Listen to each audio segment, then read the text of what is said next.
सही ज्ञान दिशा के सभी दर्शकों को हृदयपूर्वक नमस्कार। मनुष्य जन्म अनमोल है, यह हम सब जानते हैं। इसी जन्म में प्राप्त विवेक द्वारा मुक्ति पाई जा सकती है, परंतु कोई मनुष्य इस बात पर गौर नहीं करता कि उसे क्या करना है, कहां जाना है, वह कहां से आया है। कुछ नासमझ लोग तो पुनर्जन्म को ढकोसला मानते हैं, जबकि जीव के जन्म के साथ उसका स्वभाव ही यह सिद्ध कर देता है कि उसका अस्तित्व इससे पहले भी कहीं और था। हर मनुष्य एक जैसा दिखने पर भी एक जैसा नहीं होता। जो स्वभाव लेकर वह जन्म लेता है, वह स्वभाव किसी जन्म में किए गए कर्मों के कारण ही निर्माण हुआ होता है। जब तक मन की इच्छाओं का नाश नहीं होता, तब तक जन्मों का अंत नहीं होता और ना ही मुक्ति मिल सकती है। कबीर जी इसी बात को अपने दोहे के माध्यम से समझा रहे हैं। पांच तत्व का पूतरा मानुष धरिया नाम, बिना चार के कारने फिर रोके ठाम। अर्थात पंच तत्वों से निर्मित शरीर का मनुष्य नाम रखा गया। 4 दिन के क्षणिक भोगों के कारण बारंबार जीव अपने मुक्ति धाम का द्वार रोक रखता है। जैसे बहता पानी कहीं पर रुक जाता है तो उसका बहाव बंद हो जाता है और वो पानी वहीं पर धीरे धीरे किंतु अवश्य ही सड़ने लगता है और बदबू से भर जाता है।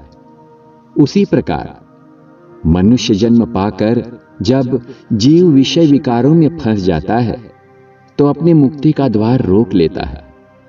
न जाने कितने जन्मों की यात्रा करके मुक्ति पाने के लिए मनुष्य शरीर तक पहुंचा और उसमें क्षणिक सुखों के पीछे पड़कर अपनी यात्रा में बाधा उत्पन्न कर लेता है। यह बाधा किस प्रकार उत्पन्न होती है, दूसरे दोहे में कबीर जी बताते हैं। रात गंवाई सोए कर, दिवस गंवायो खाए, हीरा जन्म अमोल था, कौड़ी बदले जाए। दोहे का अर्थ है, रात को सोने में, दिन को खाने में समाप्त कर दिया। अनमोल हीरा की तरह नर जन्म था, परंतु विषय रूपी कौड़ी के बदले में जा रहा है। हीरे मोती से जड़े हुए स्वर्णमय गहनों के बदले कोई कौड़ी लेना चाहता हो तो उसे हम मूर्ख ही कहेंगे। लेकिन यही मूर्खता हम मनुष्य जन्म पाने के बाद कर रहे हैं।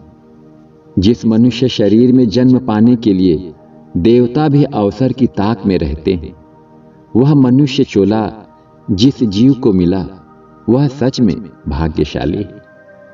मगर अफसोस की बात है कि इस चोले को हम विषय विकार अर्थात कौड़ी के दाम में नष्ट कर रहे हैं।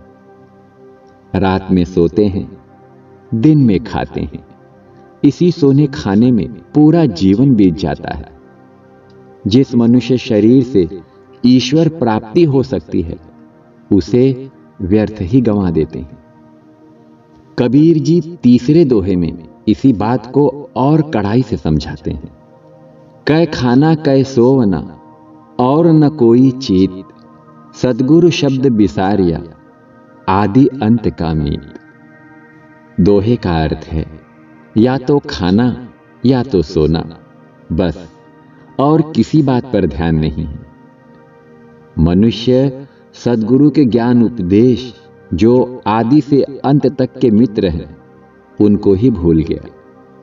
जिन्हें खाने पीने के अलावा कुछ भी नहीं सोचता, जिनका जीवन सद्गुरु के वचनों के अनुरूप नहीं है, वे मनुष्य विषयों के आदि अंत का छोर नहीं पा सकते।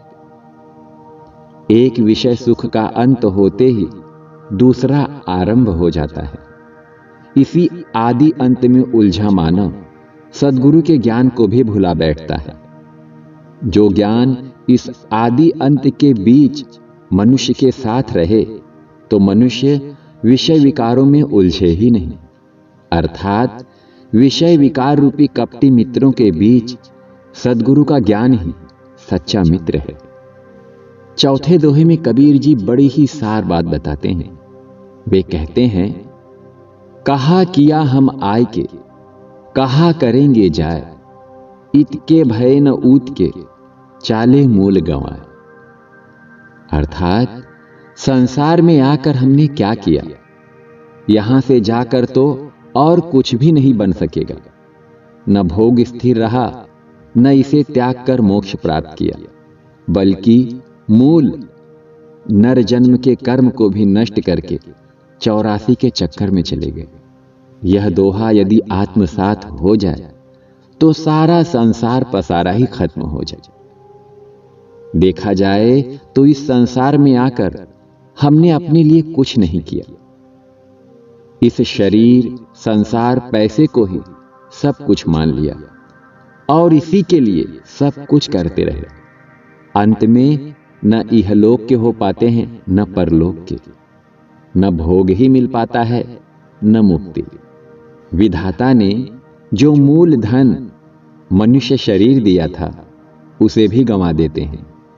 अर्थात ऐसे ऐसे कर्म कर बैठते हैं कि अगले जन्म में मनुष्य शरीर पाना तो दूर 84 लाख योनि के चक्कर में पड़ जाते हैं।